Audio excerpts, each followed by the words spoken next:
কারণ একটা দেশকে সুরক্ষিত রাখতে হলে এটা প্রত্যেক দেশেরই রীতি আর নীতি। প্রশাসনিকভাবে দেশকে সুরক্ষিত করার জন্য সরকারের বিভিন্ন বাহিনী থাকে, আর পুরা দেশের মানুষের ভিতর থেকেই এদেরকে নির্বাচিত করা, আর এরা বড় মর্যাদাশালীও হয়, বড় উচ্চ উচ্চ পদস্থের হয়। অনেকে ওই পদ পাওয়ার জন্য বড় চেষ্টা করতে থাকে, কিন্তু সরকার ইচ্ছা করলে যে সবাইকে নেয় এমনও না। বড় যাচাই, বড় বাছাই, এমনকি উচ্চতাও দেখে, ওয়েটও দেখে, দেখে না? কি বলেন? আমার কথা বুঝে আসতেছে? উচ্চতা দেখে, ওয়েট দেখে, ক্ষুদ্র ক্ষুদ্র জিনিসকে পর্যন্ত দেখে, যে দৃষ্টিশক্তি ঠিক আছে কিনা, লেন্স পোড়া তো আসে নাই, সবকিছুকে দেখে। কেন? এদের হাতে দেশের সুরক্ষা, দেশের সীমান্তকে সুরক্ষিত করবে, দেশকে সুরক্ষিত করবে, দেশের ভিতরে সুখ শান্তি এদের কারণে বিরাজমান থাকবে। ঠিক আল্লাহ এই দিনকে সুরক্ষিত করার জন্য, এই দিন, কোরআন হাদিস, ইসলাম, এটাকে সুরক্ষিত করার জন্য আল্লাহ কিছু লোককে, আল্লাহর বাহিনী, আল্লাহ কিছু লোককে নির্বাচিত করেছে। যেমন আমাদের দেশে সুরক্ষিত করার জন্য ধাপ ভিন্ন ভিন্ন থাকে।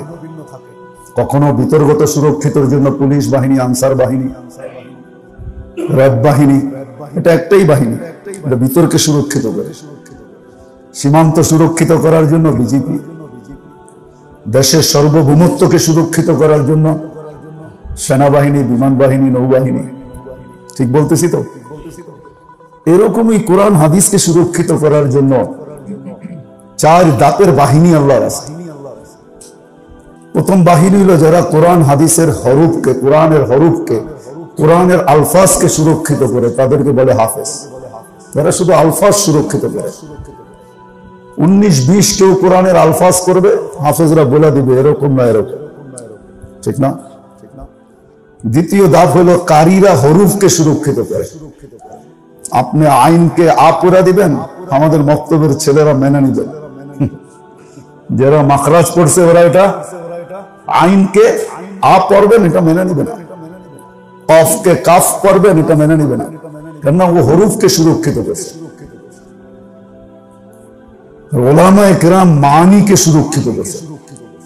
কোরআনের যা খুশি অর্থ আপনি করে দিবেন, এটা ওলামা মানবে না, কেননা এরা মানিকে, অর্থকে সুরক্ষিত করেছে। আর হক্কানি আল্লাহ ওয়ালারা কোরআন হাদিসের মারিফকে সুরক্ষিত করেছে। এই জন্য আমাদের দেশের নীতি আছে, দুনিয়ার কোন সম্ভ্রান্ত বা সম্মানিত ব্যক্তি যখন আসে তো লাল গালিচা দেওয়া হয়। সত্য এটাই। এই জন্যই লাল গালিচা তো মানুষের বানানো। এই জন্যই এদের পায়ের নিচে ফেরেশতারা পর বিছায়, এটা ফেরেশতাদের পরের গালিচা। আপনি ভাবেন আপনার লাল গালিচা দামি না ফেরেশতাদের পর দামি? ফেরেশতারা পর বিছায়, লা তাদাউ আজনিহাতাহুম, ফেরেশতারা পর বিছায় দেয়। যেমন এর সম্মান, এরকম ফেরেশতাও সম্মানিত হয়। ফেরেশতা আল্লাহর কাছে বলার সুযোগ পায়, আল্লাহ এদের পায়ের নিচে আমি পর বিছাইছি, আমাকে কি মর্যাদা দিবেন দেন। ফেরেশতাও মর্যাদাবান হয়। তো আল্লাহকে এই 4 ধরনের জিনিসকে সুরক্ষিত করার জন্য এই দ্বীনি মাদারেসে তোলাবা, ওলামা, এদেরকে আল্লাহ সুরক্ষিত করেছেন, এদেরকে নির্বাচিত করছেন আল্লাহ। এরা নির্বাচিত, এরা আল্লাহর সৈনিক। দুনিয়া যতদিন থাকবে এই 4 ভাবে এটাকে সুরক্ষিত থাকবে। কেউ আলফাজকে সুরক্ষিত করবে হাফেজরা, কারীরা সুরক্ষিত করবে হরফকে, ওলামা সুরক্ষিত করবে মানিকে, আল্লাহ ওয়ালারা সুরক্ষিত করবে মারিফকে। এটাকে মারিফুল কোরআন বলে। এইভাবেই আল্লাহ এদের কাছে, এরা আল্লাহর কাছ থেকে নির্বাচিত। এটা তো হলো ছোটখাটো বললাম এদের মর্যাদা। আমাদের করণীয় কি? আমাদের হুকুম কি? আমাদের কাছে কি হুকুম আছে? আমরা তো সবাই নির্বাচিত না। আমাদের হুকুম আসছে আল্লাহর পক্ষ থেকে। এটাই আমাদের হুকুম আল্লাহর পক্ষ থেকে, যে আমরা এদের সাথে নিজেদেরকে সংযুক্ত করি, এদের সাথে নিজেদেরকে সম্পর্কিত করি, এদেরকে ভালোবাসি, এদের কাছে আসা যাওয়া, এদেরকে মহব্বত করা, এদেরকে ভালোবাসা, এদেরকে মহব্বত করা, এদের কাছে আসা যাওয়া, উঠা বসা, চলাফেরা, এদের সাথে আমাদের ঘনিষ্ঠ সম্পর্ক। কেন মানুষের স্বভাব এটাই, দুনিয়ার বড় ব্যক্তিত্বের সাথে সম্পর্ক জুড়তে চায়। মুসলমান হিসাবে আমাদের ভাবা উচিত কোরআন হাদিসের সম্পর্ক এটা বহুত বড় সম্পর্ক। কিন্তু আপনি মাঝে মাঝে আঙ্গুল উঠাইতে পারেন যে হুজুররাও তো উল্টা পাল্টা করতে পারে, কিন্তু হাদিস এটা বুঝায় এদের পিছনে এদের হয়ে মাপ চাওয়ার জন্য নির্ধারিত আছে। হাদিসে আছে গর্তের পিপিলিকাও এদের জন্য মাপ চায়, সমুদ্রের মাছও মাপ চায়। আপনি দেখান আপনার জন্য কয়জন মাপ চায়, কে মাপ চায়? মাঝে মাঝে আমরা আঙ্গুল উঠে দিই, রাগ হয় না, কিন্তু বলিও, যুক্তিও দিই, তর্কও দিই। যারাও তো ভুল ভ্রান্তি করে, হ্যাঁ করতে পারে, ভুল ভ্রান্তি করে দেয় কিন্তু মানুষ, নাহলে তো অন্য কিছু হতো, নাহলে তো কি বলেন মানুষ হতো নাকি, অন্য কিছু হতো। কিন্তু আল্লাহ এটার সাথে সাথে বলে দিছে এরা ভুল ভ্রান্তি করতে পারে, কিন্তু এদের জন্য মাপ চাওয়ার লোক রাখা আছে। গর্তের পিপিলিকেও এদের জন্য মাপ চায়, সমুদ্রের মাছও এদের জন্য মাপ চায়, ফেরেশতাও এদের হয়ে মাপ চায়। এমন কোন সৃষ্টি নেই যে এদের হয়ে মাপ না চায়। এই জন্য আমাদের দরকার এদের সাথে সম্পর্ক রাখা, যত ঘনিষ্ঠ থেকে ঘনিষ্ঠ সম্পর্ক রাখবো, এটা আমাদের দায়িত্ব। আমাদের দায়িত্ব, আমাদের উপরে এটাই বর্তায় যে আমরা এদের সাথে সম্পর্ক রাখি, ঘনিষ্ঠ থেকে ঘনিষ্ঠ। যত ঘনিষ্ঠ সম্পর্ক রাখবো, দুনিয়ার সম্পর্ক নিয়ে যদি আমি গৌরব করতে পারি, বাবা বলতে পারি, বারবার কাঠ জাবের থেকে বাহির করে দেখাইতে পারি, পরিচয় ব্যক্ত করতে পারি, তাহলে এদের সাথে সম্পর্ক, এরা তো আল্লাহর পক্ষ থেকে নির্বাচিত। আল্লাহ দিনকে হেফাজত করার জন্য এই 4 শ্রেণীর লোককে আল্লাহ তৈরি করছেন।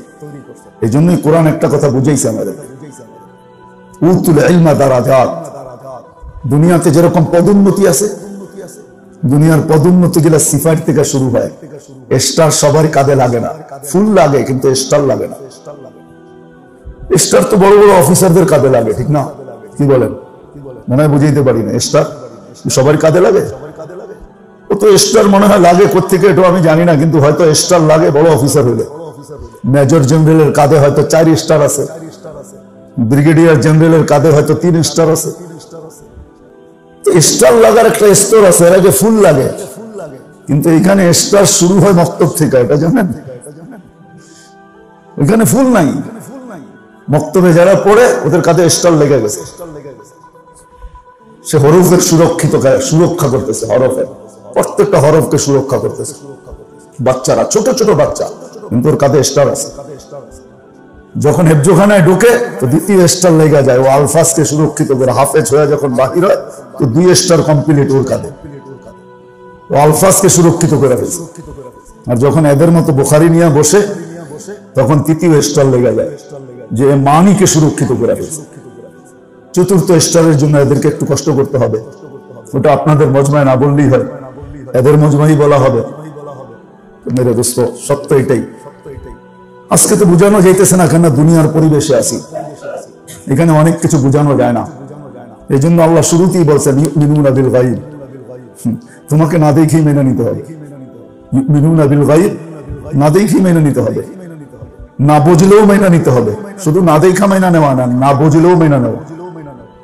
ইউমিনুনা বিল গায়বের ভিতরে অনেক কিছু লুকায়িত আছে, শুধু না দেখা না, বিন দেখে না, না দেখা না, না বুঝেও মেনে নিতে হবে।